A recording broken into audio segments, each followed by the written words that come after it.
Large crowds were traveling with Jesus, and turning to them, he said, "If anyone comes to me and does not hate father and mother, wife and children, brothers and sisters, yes, even their own life, such a person cannot be my disciple. And whoever does not carry their cross and follow me cannot be my disciple." Suppose one of you wants to build a tower.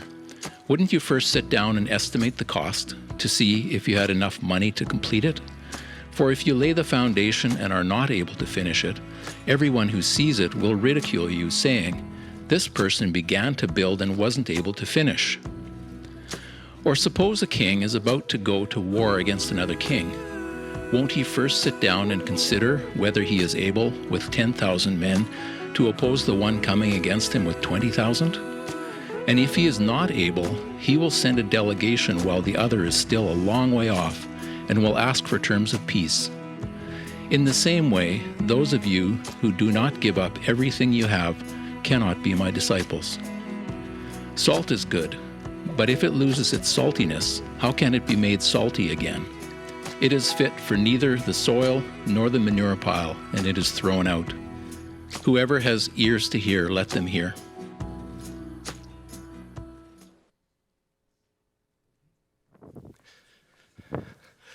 Hi, my name is Bob. I'm the lead pastor here. How are you?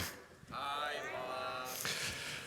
Listen, I bring greetings from Thailand, from the denominational leaders out there, from pastors of the many churches we visited, from people who are followers of Jesus in Thailand who were just so grateful for the fact that we were there, that this vision team of the meeting place had come to see for ourselves what was happening in that country, to spend time with them, for us to share some of our stories, but more importantly, for us to hear theirs.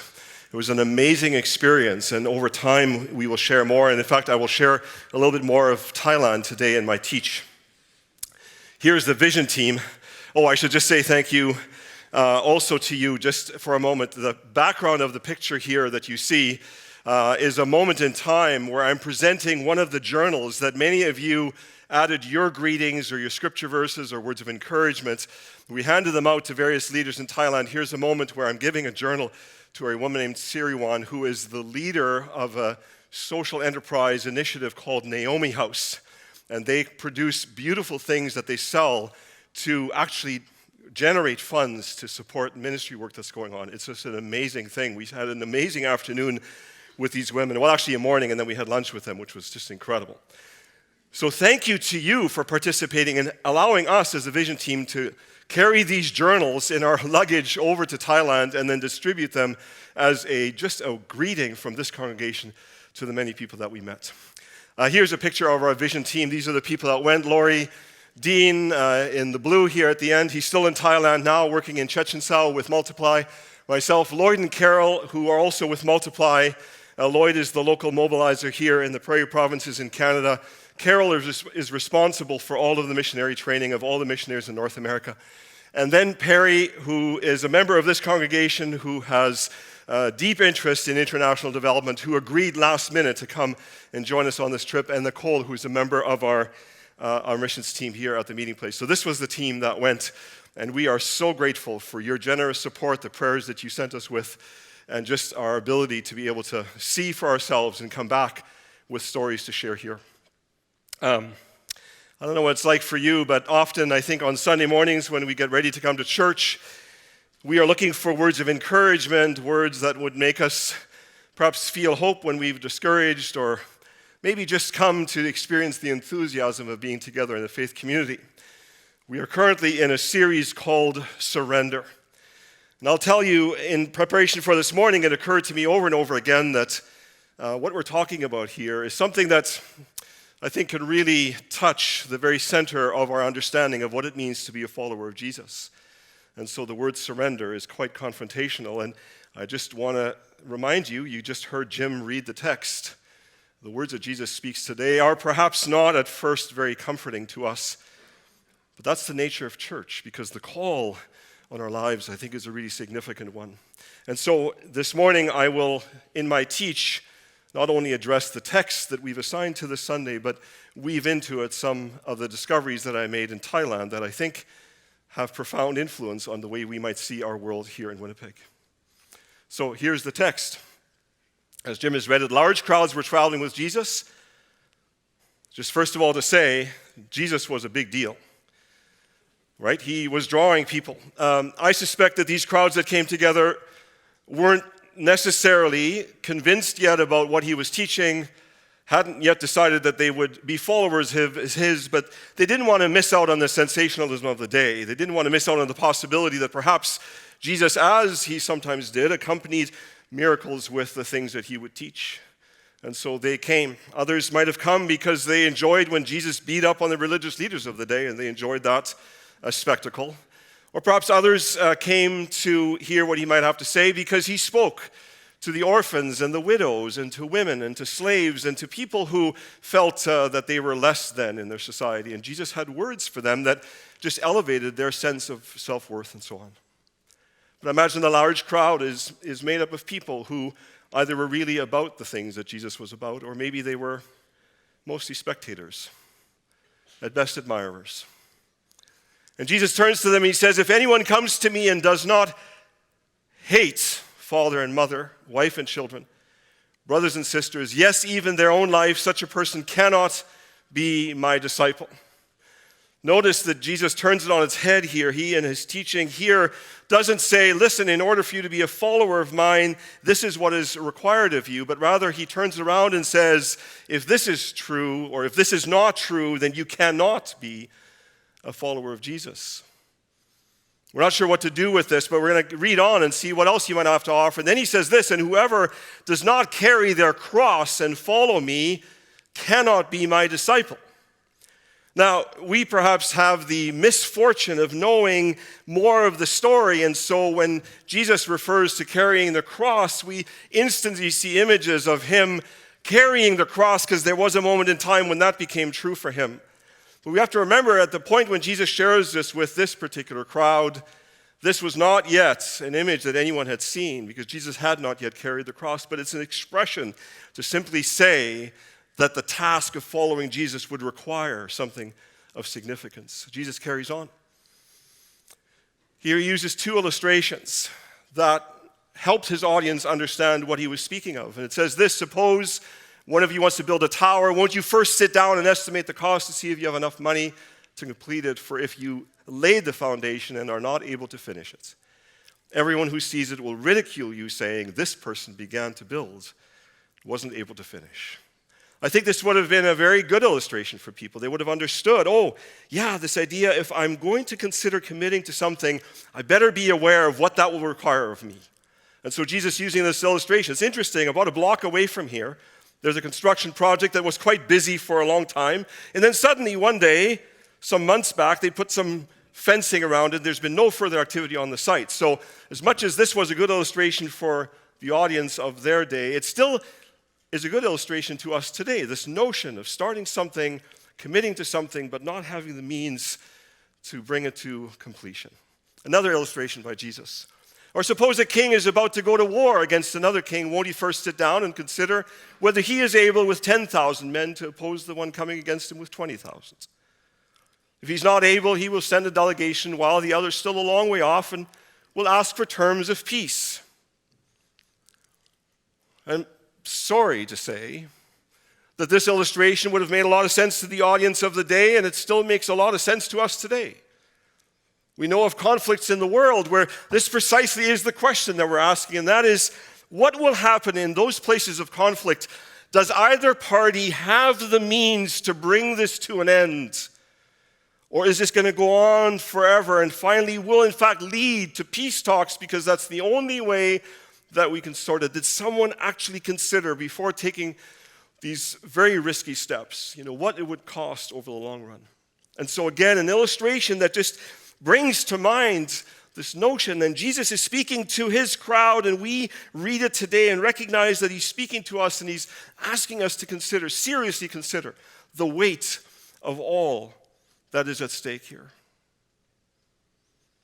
And so, what does it require? What is the cost of discipleship? Sorry, I should finish the text before I get there. In the same way, those of you who do not give up everything you have cannot be my disciples. This is the third statement that Jesus makes that talks about the theme of cannot. And he goes on to say, and he adds one more illustration. Salt is good, but if it loses its saltiness, how can it be made salty again? It is fit neither for the soil nor for the manure pile. It is thrown out.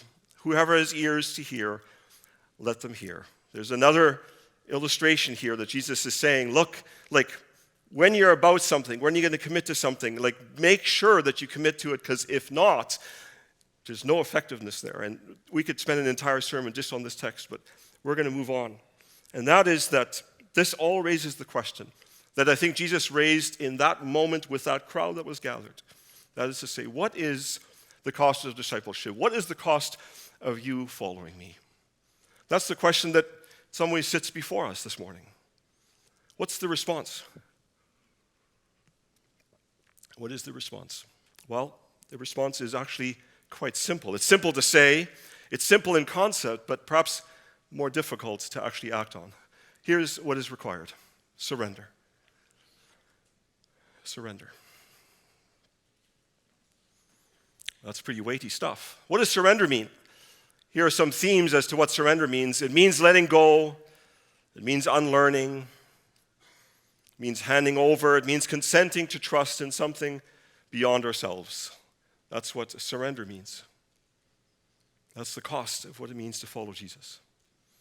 So, as I said earlier, I want to share a little bit about Thailand because I think there's something that I observed, something I heard about that I think has application for us because it was just so profound and it was such a rich experience for us as a team to hear about these things. So to show you some images of things. So first of all, this is the entrance of a Starbucks. Now just to say, I often in my sharing when I was out in Thailand, I would use my hands to create the shape of a globe, and I would say, so if this is our world, if this is the globe, like we're here, and I come from here. Like as opposite as you could be, like literally on the other side of the world. And so most of what we experienced was very different than anything that was familiar to us in any way. I'd never been to Asia, I'd never been to Thailand before, and so we were overwhelmed by all of the things that were new. And it was a very different culture and a very different world and very different temperature. Some of you commented about my shorts earlier. Well, we were in 38 degrees Celsius. I just didn't want to go back to winter, you see. But the point is, we walked into the Starbucks, and it was interesting to walk into this place that from the outside looked very different than the Starbucks over here. But you walk in and you see the menu panels, and suddenly you discover the very drink that you have back in Winnipeg is available in Thailand, and it tastes about the same. It's amazing. There was sort of a little bit of a homecoming there. Just a nice little treat. Okay, but there's other things that we noticed. Here is a very profound picture that had a pretty big impact on our thinking. What you see here is a shrine.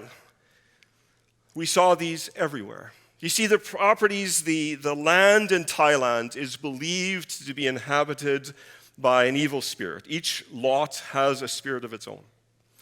And so in order to appease the spirits, because if you don't attend to them, they will do harm to your family, to your life circumstances. What happens is you build a shrine in the corner of the property, and it's there to essentially be a home for the spirits. And what we noticed is these shrines were everywhere, and depending on the beauty of the building, so for example, the first hotel we stayed in was a very tall, imposing building. Well, the shrine on that property looked much different than this. It was much larger and much more extensive, much more elaborate. And what would happen is people would make merit. The property owners would come, or others would come by, and they would offer things. If you look closely at the picture, you can see there's pop bottles there, there's food, there's flower arrangements, there's incense burning kind of thing, all things to happen to appease the spirit. And you hope that the shrine that you've built and the merit that you make there is sufficient to distract the spirit from being in your building and doing harm, but rather just being drawn to this particular part on your property. We saw these everywhere. So that's on the grand scale. But then one morning after breakfast, we were walking through a part of a village, and I saw this image.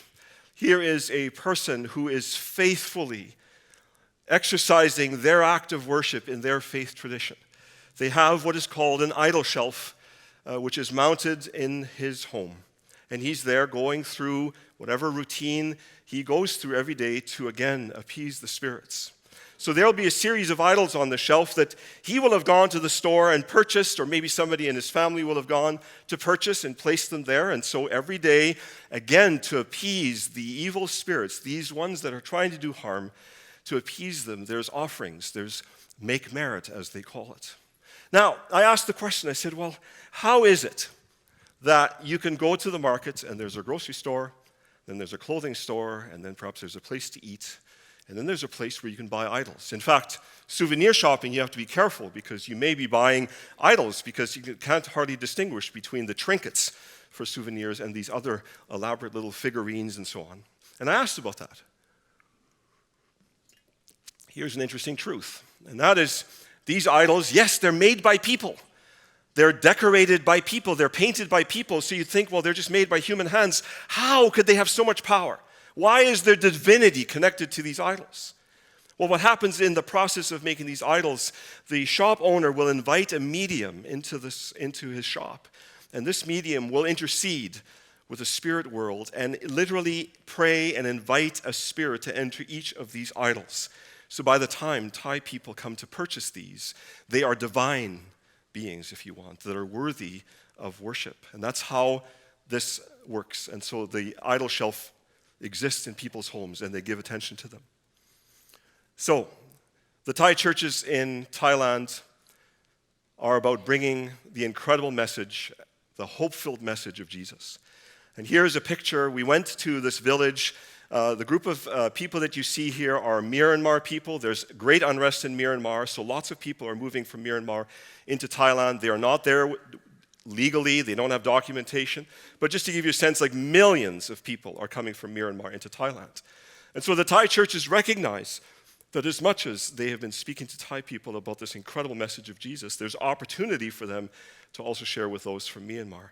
Here's a moment where Louise Sinclair Peters, who's been a missionary in Thailand for many, many years, is sharing the gospel story, and Pastor Stephen is interpreting for her.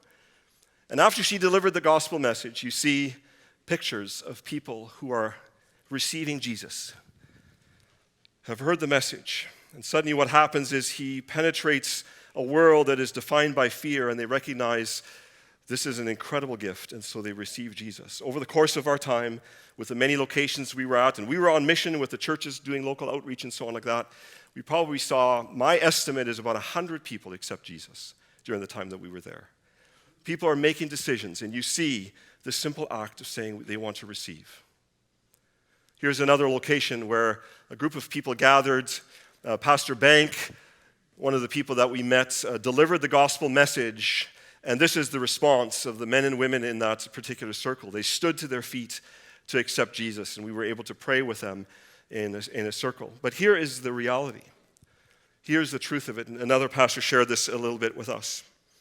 And that is that the faith tradition that Thai people have that has been passed down to them from generations is based on fear. It's this notion that there are evil spirits everywhere that need to be appeased.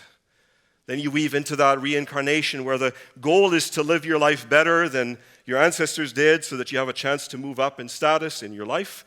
And yet they keep being confronted by their humanity and can't be better, can't be good, and so they're hopeless and things are only getting worse. And along the way, somebody comes along with a gospel message and says, there's a Jesus who makes a way and opens up relationship with God, who doesn't need to be appeased. He's not an angry God. He's not a God that is designing to do terror, but rather a God who loves, a God who wants to be in relationship, who desires to express this love. A Jesus who has completed all of the merit that's ever required because it's done, the work is done. This work of idol worship is no longer necessary. And so a person may receive Jesus in the moment, but then what happens is they go home and they bump into their idol shelf. And now what are they going to do? Because they have been worshiping these idols for all of these years, continuing a tradition. What to do? The fear of these idols is so overwhelming that at first they're not willing to make any adjustments, and if you want, they add Jesus to the idol shelf.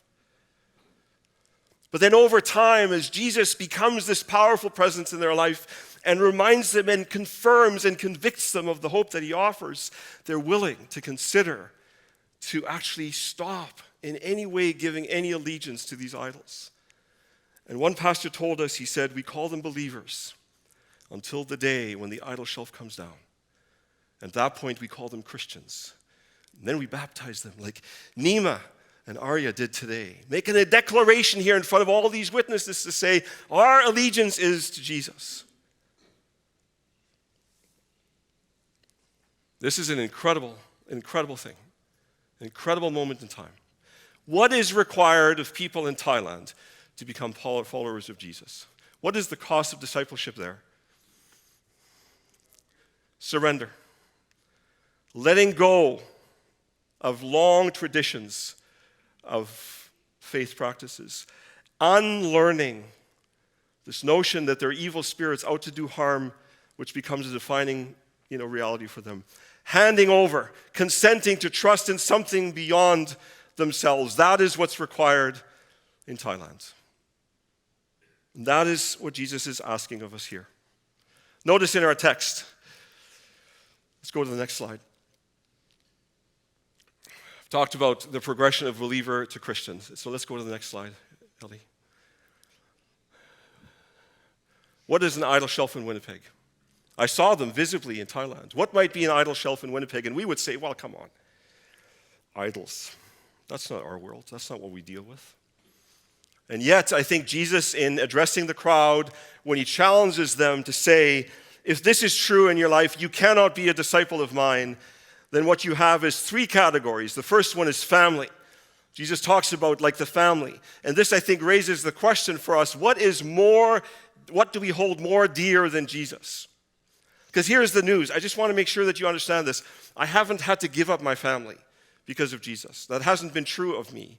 And yet I know that my family is really dear. And so the question is my family more dear to me than my allegiance to Jesus? Then Jesus goes on to say, you have to take up your cross. What responsibility would we rather avoid? Because we recognize being a follower of Jesus actually requires something of us. It's not just something we receive, but now it defines our life and it informs how we might spend our time. And then finally, Jesus says, give up everything that you have. This is the very nature of surrender, everything. So the question I have is, if in Thailand a person who said yes to Jesus goes home and sees their idol shelf and is trying to figure out how to now manage their relationship with what was once known to them and this new allegiance of Jesus, what might be on your idol shelf and mine? What's the thing that prevents us from being completely and fully surrendered to Jesus? And at that point, it made me wonder if maybe the question isn't so much, what is the cost of discipleship? But maybe the question is more, what is the cost of not following Jesus? In Thailand, it means that you will still experience fear at every moment of your life. Oh, they're kind and friendly and gracious people. They smile a lot, and yet when you sit with them and hear their story, and we heard stories over and over again, and the themes that came up were, when Jesus entered my life, I was free. For the first time in my life, I was free. I no longer was in the bondage of this fear thing that defines so much of my existence. Is it fear? In Winnipeg. What is the cost of following Jesus in Winnipeg? Is it fear? Or what are some of the themes? What are some of the things that we recognize that if we don't choose Jesus, if we don't fully surrender to him, what might we experience? And is there fear? Or is it the fact that we will be held captive by the things that we hold dear?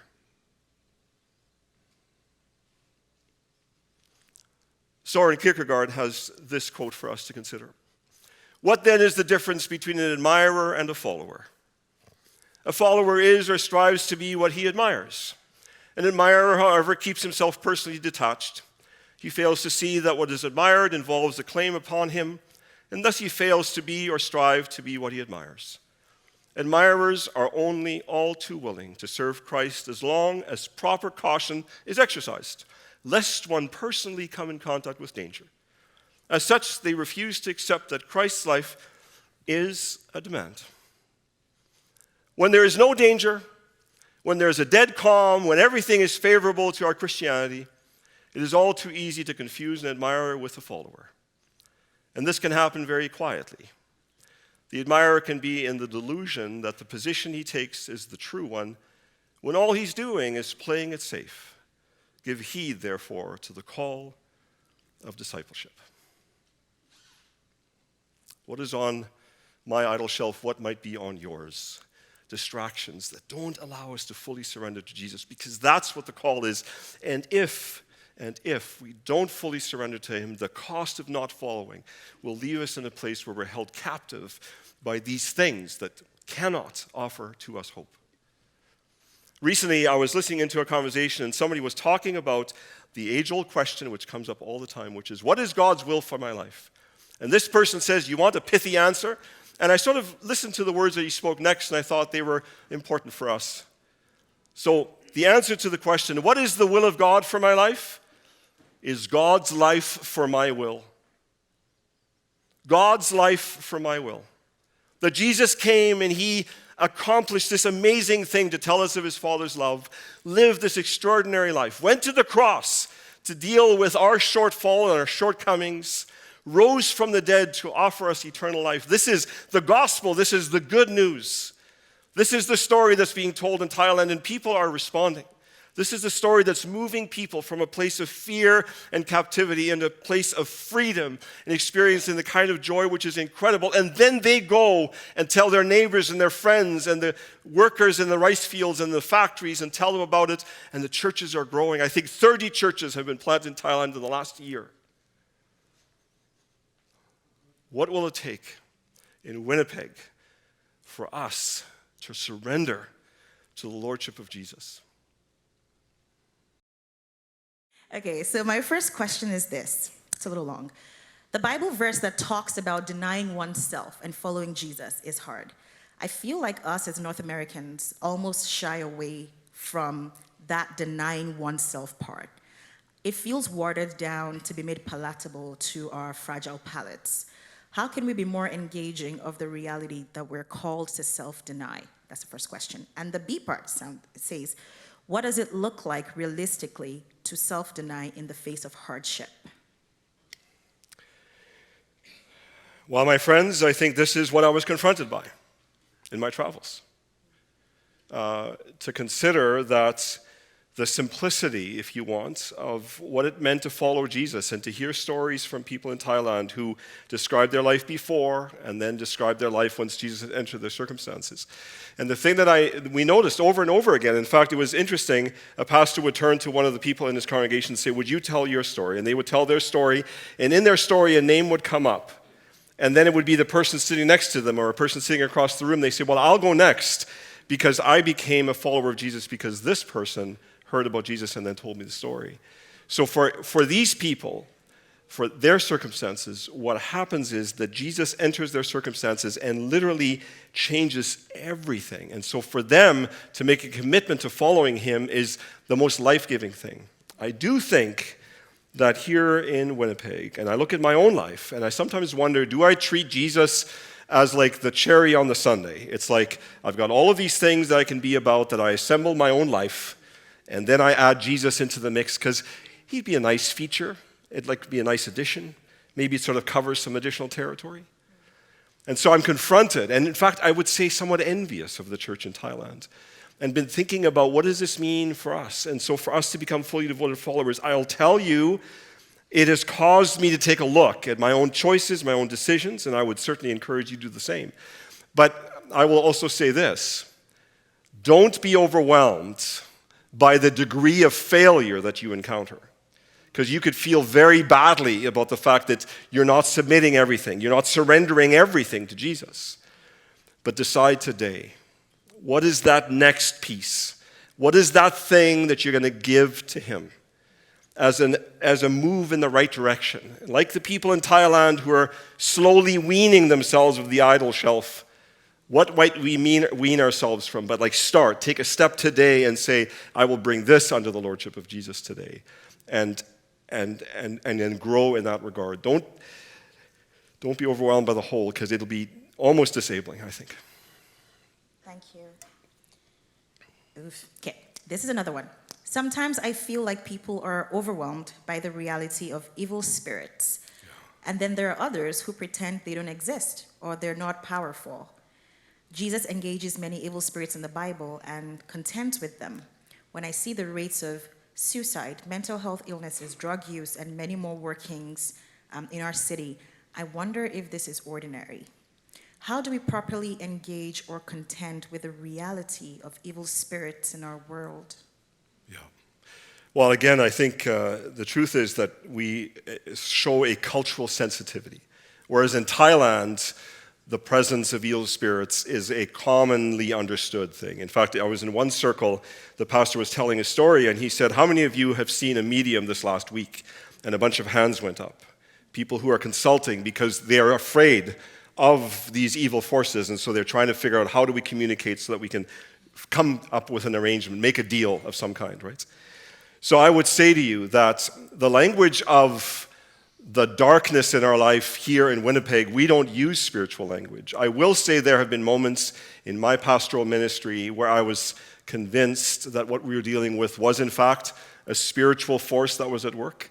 But I will tell you that there are spiritual forces at work in the system of the world that we live in, that I think by us acknowledging the presence of those and that the desire of our enemy is to, in fact, distract us and to fill our life with things that don't cause us to actually give thought to the real significant issues of life. I think that's a real common situation. And I would say the mental health situation, the suicide, those kinds of things are very much the evidence of a system that really is contrary to what Jesus would ask us to experience.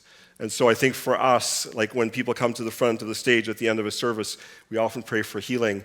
There is something about addressing that and inviting Jesus to bring healing in that. And on occasion, it has been about addressing a spiritual entity that may be present.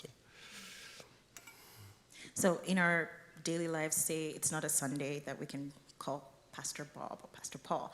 How do we actually engage the reality or confront the reality of like evil spirits at work if we sense it? I would always encourage you to respond in prayer, turn to Jesus for sure. But the other thing that I would say, and again, having experienced this firsthand in Thailand, do not walk this road alone. Like turn to people immediately. Share with people that you trust so that what happens is that you have a support network that can join you in that. I mean, this is the freedom that people experience when they're free from the idol worship. They join these communities that become these worship centers for them and introduce a whole another way of life. And the same would be true here. So. Okay, we'll take one last question. Could you dig into the text a bit more? Does hate mean hate as we know it? Or are there other translations? Hating our parents seems in conflict to the commandment of honoring your father and mother, or of even loving. What do you have to say about this? Yeah, I'm sorry to say, but you can't avoid the word hate. It really does exist, and I think that's the word that Jesus used. The truth is this. Jesus understood what it meant. He probably understood it more than anyone else, because for him, this whole reality of even having an invitation that we could enter into relationship with God cost him everything. So he's looking at his crowd, and he's thinking, I just don't want you to leave today without a sense of the cost of that. And so as a parent, sometimes you use language that gets the attention of your kids.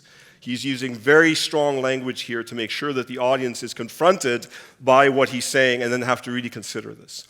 And I will say, there are families, and this is specific to Thailand because we met some of these, there are families in Thailand who have been serving there, who have made the sacrifice to say, I will not make my immediate family the priority, but rather the call of Jesus is so strong in my life that I will, if you want, leave them behind and go and serve because there's such a great need. Now, do they hate their families? No. But what they've done is they've decided that their call of Jesus on their life is of higher priority than a commitment to say, let's keep the family together because we like to be with one another. And so, we can't get past the word hate, but I think it's Jesus' way of illustrating precisely what is the cost of following me. The cost is as great. So the cost is as great as the emotion of hate, like the desire to sacrifice it all and follow Jesus. That's an interesting way of phrasing it, but yeah, that's good. I thought that was what you said. Perhaps. Thank you so much for your responses. Could you please close us? Yeah, thank you. Listen, my friends, before I close the service, just to let you know, Daryl Clausen, informed us last night that his mother had died yesterday. A person who followed Jesus. There's some relief for the family, but also sadness as losing her. So if you know Daryl, or even if you don't know Daryl, find Daryl and offer him some love and support in light of this loss for them. And the other thing is, before I forget, at the end of the service, if you don't mind stacking the chairs, our caretakers would love it if you would stack them in numbers of 8. I know that's sometimes difficult to do, but I'd like to ask you to do that. We have a covenant community meeting here this evening, so that helps us in our setup. Surrender. It's a simple word.